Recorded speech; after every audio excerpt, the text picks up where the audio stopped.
Chapter 15. Otherworld's Moon 5. Aries and Chaldean often bickered with each other even when they started working together due to differences in opinion. Aries always said this, Chaldean said this, and because of that, their thoughts were unified, and Hansu agreed with this. Thukunk. Huh? Taesoon made a confused expression as the foot he had set forward slanted on an angle, and he knew instantly that the foot he had set over the line had been cut off. Taesoon fell and screamed as he saw the kitchen knife that seemed to have cut off his ankles being stuck on the ground in front of his eyes. Walk! Everyone felt the horror in their hairs and bones as they saw Taesoon roll about on the floor without an ankle. The enraged voices quieted down and only silence was left. The fact that he was strong enough to the point where he cut an ankle off by throwing a kitchen knife was a problem, but it wasn't the root of the silence. It was the fact that he had cut off his leg because he had crossed the line. And that look. Fuck. What kind of college student has an expression like that? What kind of work did he do? Gilte grinded his teeth as he saw his eyes from afar. As Taesoon saw everyone hesitating, he grinded his teeth. These bitches who were so confident, these sons of bitches. He went out believing in these people, but were acting in such a way.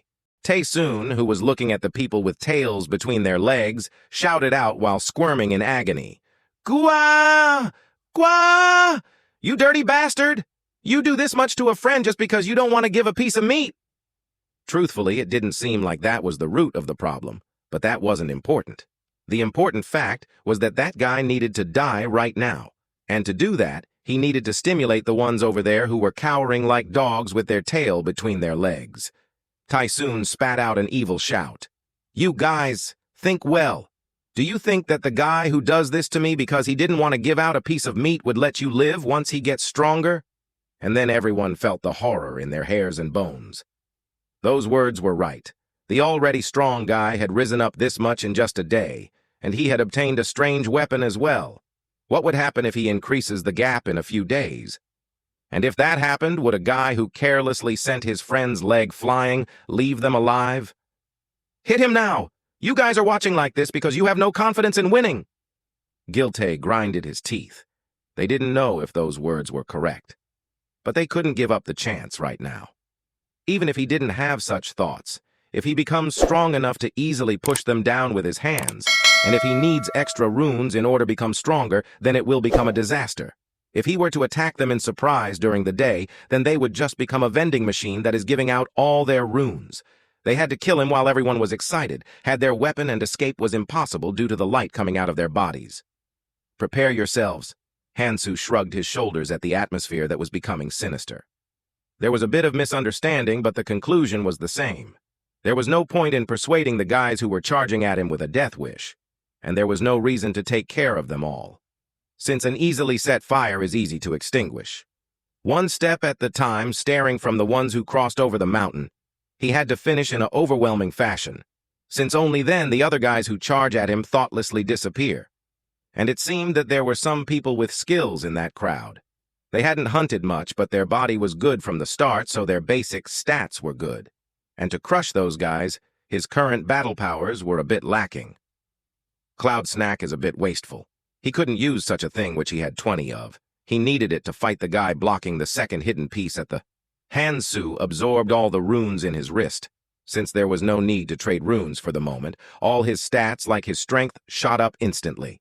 Kang Hansu, strength, 40.3, stamina, 39.8, agility, 26.1, perception, 27.2, magic resistance, 13. Hansu stood up from his seat after absorbing all the runes and walked forward after pulling out the needle. This is going to hurt a little. Since it started already, before the night ends, he will try out every mission with people as subjects. The fairies were so evil-natured that most missions weren't suited for teenagers to watch. But since they started the fight, they should at least be punished that much. First, it seems NB Aaron did this too. Anyway, it seems I'll be busy in order to try out all 37 missions with people as subjects. Hansu looked at the people rushing towards him coldly.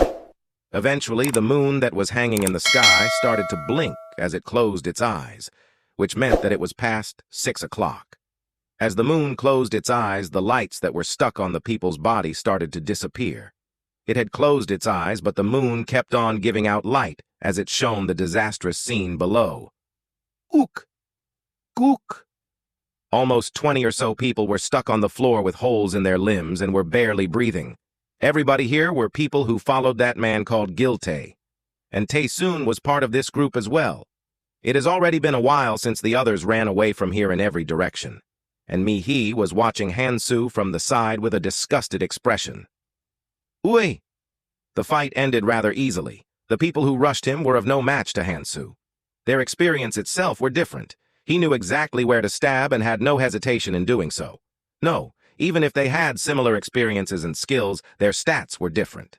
Hansu, who had absorbed all his runes, flew around like a flying tiger and gave the people rushing towards him holes in their limbs one by one. Hansu had injuries on his body, but compared to those of lying below, it was basically nothing. As the people in their front fell down with holes in their body, the people who were stimulated from the food problem realized that the current problem was receiving holes in their body and not the food, and had all ran away. And Hansu, who had been eating food next to the fallen people, stopped eating as the moon set, because he simply ate too much. I think I've almost eaten around 3 days' worth. One would get bored of beef if they eat a lot, but since he ate about 3 days' worth, his stomach was about to burst. As Hansu looked into the air split apart as a fairy came out. As soon as the fairy came out, it looked around and then smiled. You are doing very well, to even take the second mission. And then the fairy handed over a small pouch and explained it. This is a pouch that can hide the food from the moonlight. Let's see, it seems you will be able to store around 2 weeks' worth of food. Hee hee. If you leave them in here, then they won't go bad, so use it efficiently. The fairy, who had spoken what it wanted to say, disappeared through the air to somewhere else. As I expected. He was expecting a lot because this mission had a high chance of being chosen, but his expectations weren't wrong. In the future, there will be places such as dungeons where you will starve for a month because you cannot find food. This would be of great help in places like that. Hansu tied the pouch around the waist and then started to walk somewhere as he passed between the people lying on the ground. Well, there shouldn't be a reason to see them now. He had experimented with missions with humans as a subject all throughout the night. It was almost like torture, but since they were the ones who started it, there was no reason to hold back. The conclusion was that they were all fails. 2 missions, since the 50 stats and the jar mission were completed, then it meant only 1 or 2 were remaining. Since there were over 100 missions, and the chances were that 1 or 2 missions remained, so it wasn't that weird. But since I've attained the it's all good. Mi-hee carefully followed Hansu, who had completed his meal, and asked in such a situation, "Aren't you going to kill them?" Those guys will undoubtedly heal even though the process may be slow. Since they had led the group for a while, and had the already high vitality, along with the few runes they had already obtained. And then Hansu chuckled at those words. What a scary woman you are. That's not it. I'm saying this because I'm worried about... Mi-hee realized how funny her words were as she finished her talk.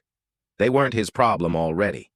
Whilst they were healing and laying on the ground, Hansu will become much more stronger, and that gap will become larger as they go on. No, from the beginning these guys couldn't breathe when Hansu walked past them. It will probably remain as a trauma that lasts a lifetime. Yeah, it's not the time to worry about others, but there still remained a question. But what if you kill them and take the runes that are dropped? Hansu shook his head at those words. If his objectives were just to come back to the past in order to become stronger, then he probably could have done that. But this was just part of his plans. And another set of plans included him settling the rules of when the humans roamed around the abyss in the other world. After they were merged with the abyss, in order to get rid of internal disputes and to combine their strengths, they created rules of unity. And the most powerful one of those. A rule that needed to be abided by in order to save humanity. He had followed this rule for a long time. Killing a man and taking the few runes that dropped never replaced the things that one person could do. One of the reasons why the humans had been pushed around by the inhabitants of the abyss was because during the 5 years after he came, a large number of people were integrated, and naturally the strong started to see the weak people as runes and not people. And if he, who had to set up this rule, had killed someone because it was the start then, that would bring a lot of troubles towards the goal he wanted to reach once the rumors of it spread far and wide. And it wasn't that they only left runes behind when they died. There are too many eyes watching. Since he had cleared all the missions with humans as the subjects, now it was time to try missions that were against monsters. Complete as much as I can before the 4th day when the altar opens. When the altar opens, then the requirements for the second hidden piece will come into play and fill up his time. And he needed to complete as much as he can before that. Well, some lucky guys will get to eat them. Hansu left the bodies as he slowly walked towards the beast habitat on one of the corner of the Gangnam station, to a place that looked dangerous at glance. Mihi clenched her teeth as she followed Hansu's footsteps. Hansu saw Mihi as he spoke. "Aren't I scary?" Mihi had watched his actions throughout the night without blinking an eye, and she still followed him. And at those words, Mihi clenched her teeth. He was scary. How could he not be scary? She had seen what Hansu had done clearly, but that's how she realized. I just need to not cross the line. Then she and Hansu would remain in a mutual relationship where they can talk and walk like this. Though he is indeed a little scary, Hansu chuckled at Mihi, whose body was slightly shaking, and moved towards the hunting grounds, and Mihi disappeared behind him. And in the location where they had disappeared, Tae-soon was throwing all sorts of curses whilst lying on the ground. Gu! Kim Gang-tae, Park Ji-sun, Kim Sun-mi, Lee Hee-ji, you bitches! I will seriously kill you, seriously, and especially you, Mi-hee! Those who had been sucking up to him in the real world had ran away as soon as they fell into danger, without looking back. Bitches! I will have my revenge. While Tae-soon was grinding his teeth on the ground, somebody appeared above Tae-soon and the others who were laid out. Tae-soon looked up with an inferior expression, but then smiled as he saw who it was. Sang-jin, this is good. Help me out, and kill everybody around here. And at those words, Gil-tae, who was laid next to him, grinded his teeth. This fucking bitch. Gil-tae made an expression of despair. Everyone had holes in their limbs. No, it was more like they were all in a very sorry state due to the torture that went throughout the night. If that one guy came at them, then they had no way but to die like that. But Sang-jin performed a much different action than they expected. Puok, guk, Sang-jin. This bitch. Why me? Then Sang-jin spoke out as he clenched his teeth and looked towards Gil-tae. You still don't know? This is a place where you must take everyone when given the chance. Did you have fun ruling me around upon your daddy's back? You bitch. Grrrr. And soon, when Tae-soon died, a few runes came out of his body. It was a sorry amount in comparison to what Tae-soon had eaten, but it wasn't an amount to ignore. There's even a skill rune. Sang-jin, who believed his luck was good, took it in glee, and then he breathed in and out as he strengthened his grip on the podao in his hand. Though there was a grudge, though the situation was special, it was still murder. His hands were trembling, but he clenched his teeth. He could not let this chance escape by. There is definitely somebody within the people who ran away who had similar ideas as him and would come back. He had to eat up everything before then. I'm just cleaning up the trash. This bitch? Sang-jin bit down onto his teeth as he walked slowly towards the gangsters who were watching him with despair. Kang Hansu, I realize now why you abandoned me. A perfect predator. The Hansu that was shining into his eyes looked as such. And to those eyes, how lame would he have seemed? He was thrown aside because he was weak. If he was as strong as Hansu, no. Even if he wasn't strong as him, if he just strong enough so that he satisfied the eyes, then Hansu wouldn't have driven him out like that. And to do that, he needed to gain. Just watch. I will become strong, just like you. And when that happens, Hansu will only be able to look at him differently. And if he even leaps over Hansu, first I will take the place of this guy. Sang-jin, after looking at the place where Hansu disappeared, walked towards where Sunmi and the other friends would be. Chapter 16. Altar. 1. Boom! A strong shockwave resonated out of Mihi's mouth. Kududuk. The carnivorous bird that was heading towards Mihi tumbled around after getting entangled in the shockwave. And in that moment, the needle in Hansu's right hand and the katana in his left hand rapidly embroidered the air, Papapapak, an elite goblin's katana that came out whilst hunting. It fell behind in comparison to the needle in terms of hardness, but it had a good balance and had a good edge, so it was decent to use as a sub-weapon. Since, as long as you can slash with it, then a weapon that can slash is more comfortable to use than a weapon that stabs. God damn it! Mihi clenched her teeth. While she was unguarded for a moment, a bird had flown towards her, but the reason why she clenched her teeth was not because it was dangerous. Shugak Mihi smacked her lips as she saw the katana that cut the carnivorous bird in a single sweep. I've received help again. She tried to do it alone, but had gained help again. Hansu watched her as he spoke. There is a difference between don't rely on me and do everything alone. It's obvious to receive somebody's help when you use a skill that has a moment of pause. You need to clearly realize the pros and cons of your skills. Hansu then proceeded to divide up the runes on the ground, extremely accurately as usual. Has it already been 2 days? It has been 2 days since the incident occurred. It was almost the 4th day now, and during this time Hansu was indulged in hunting without rest. Mihi checked her runes as she picked up the runes. Jin Mihi. Strength, 27.4, Stamina, 28.8, Agility, 18.1, Perception, 21.2, Mana, 18, Barb Snakes, Shockwave, 2.4%, Rotating Ring, 2.1%. The rotating ring which they had gained during hunting was also something she had bought which Hansu had obtained, which raised the rate of regeneration of mana and health. Didn't really show its might during a battle, but if one were to look at its effect around the whole day, it made a substantial change. With just this much, there was nothing lacking, because in the real world it would be almost at the level of a superhuman. She can easily beat down somebody with a gun at ease, since she can see where the bullet will be shot by looking at the trigger of the finger and dodge them all. No. If she started a battle in a town, it would be even more than that. Hansu, who had seen Mihi do this, checked his own stats. Kang Hansu. Strength, 54.3, Stamina, 55.8, Agility, 42.1, Perception, 42.2, Mana, 22, Magic Resistance, 13, Good.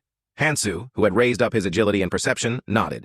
You couldn't compare stats in pairs, but strength and stamina, agility and perception had a close relationship with each other. Without enough stamina, then no matter how much strength you have, you won't be able to use it efficiently, and no matter how high your stamina was, if your strength was low, then it was just wasted talent. If one were to move properly in the sped-up time from agility, they needed to have high perception. And it wouldn't matter how high your perception was if your body didn't follow. The best solution was keeping all the stats around the same number. Thankfully, he had Mihi, who was rather lacking in strength and stamina, so he raised his perception and agility while trading their runes around. At that point, a small voice was heard in Hansu and Mihi ears. Mihi frowned at the familiar voice. Fairy. Hansu spoke as he looked at Mihi. Let's go back. Mihi nodded at those words, but then she stopped turning around and then asked Hansu, do you perhaps have a girlfriend? Ah. Would you even remember? Mihi had developed quite a liking to Hansu recently. It was scary at first, since she knew what happened to the people who crossed the line. But after watching for 3 days, she realized that crossing the line was rather difficult. Since it was like an adult looking over a child, it was rather leisurely. He's almost like an old man. And her mind was much more at ease when she figured that out, because he felt like someone that would deal with her no matter what she did. Huh? Hansu smirked at those lovey-dovey words. Now that I think about it, if that Gangtae guy came, he would have been so happy that he'd have thrown a fit. Perhaps if that guy came back, he could have set up a harem kingdom. But Hansu shook his head. I can't lose one again. He had too long of a road to travel to do that. Hansu organized his thoughts and spoke with a small laugh. I don't remember. Hansu walked towards the Gangnam station they had met at the beginning, and Mihi followed him in a hurry shortly after watching him for a while.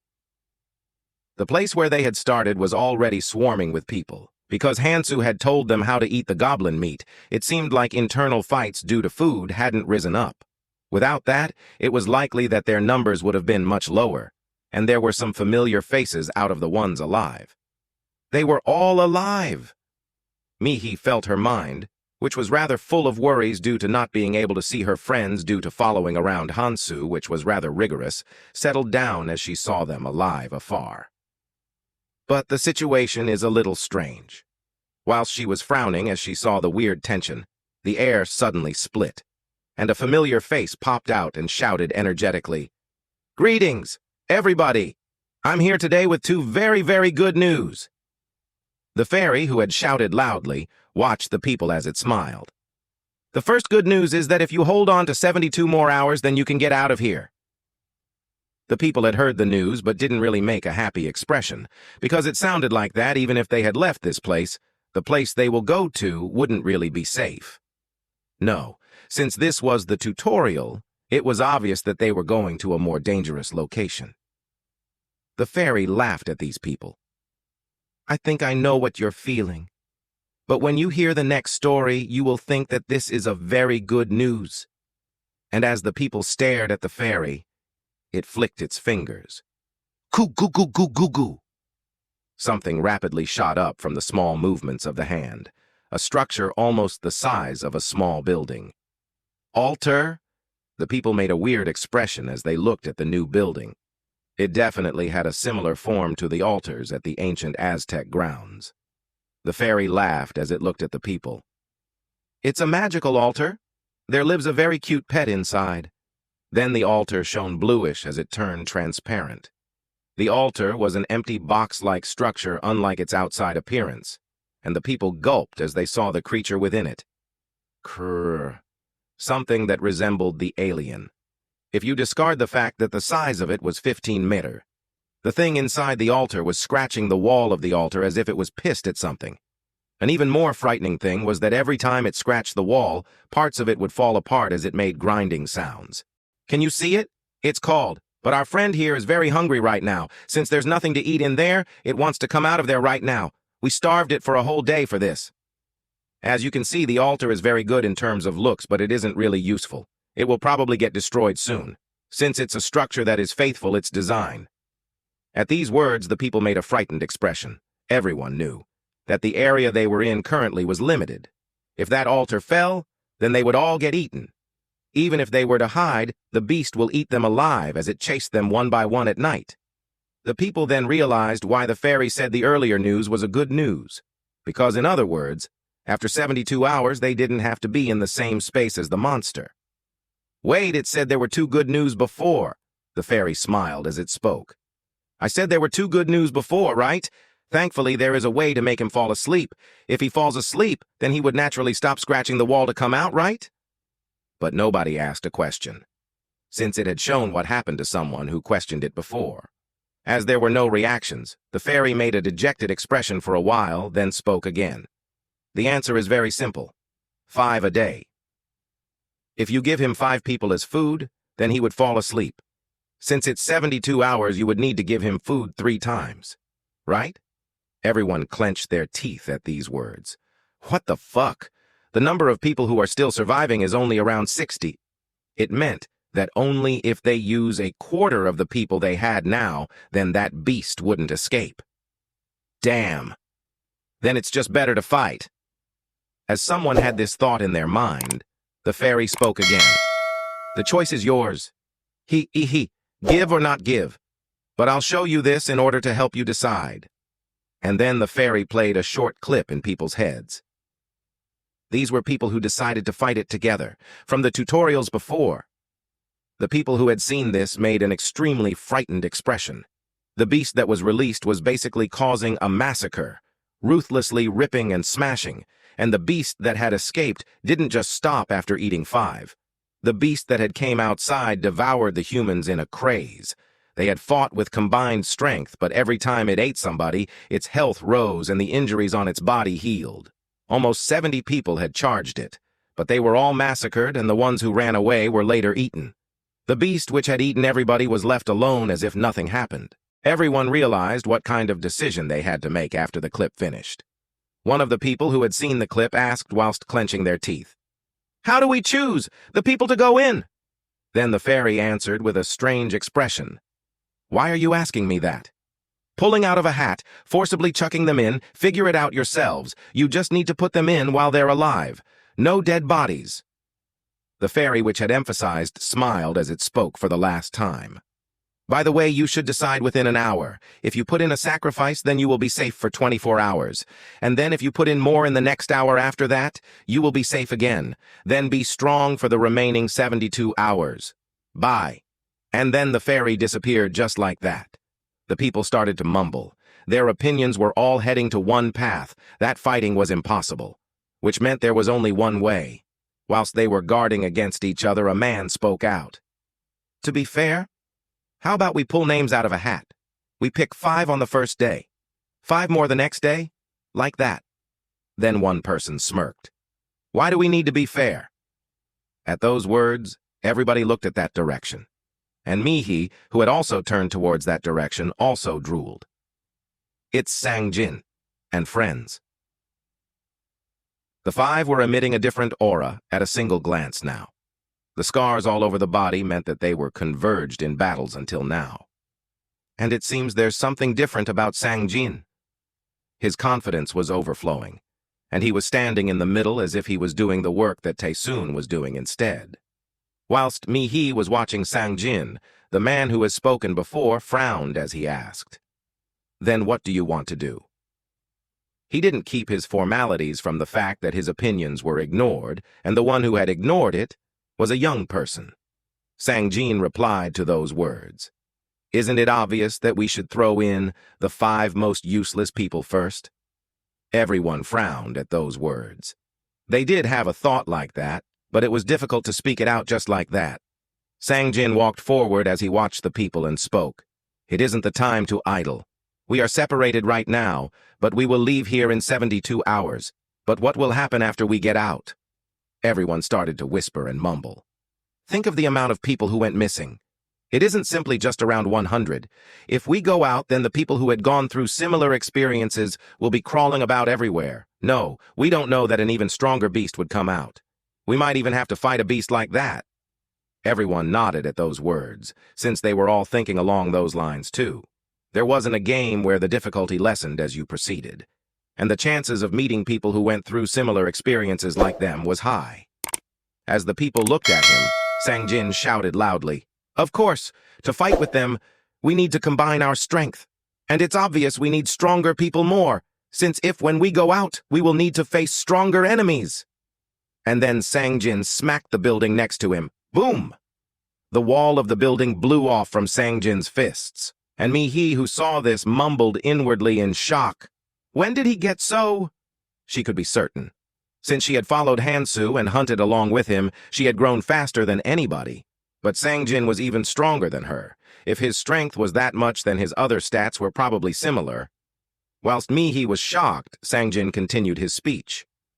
"So isn't it obvious that we put in the weak ones first? Hansu, what are your thoughts?" At those words, everybody looked over to the direction Sang-jin spoke to.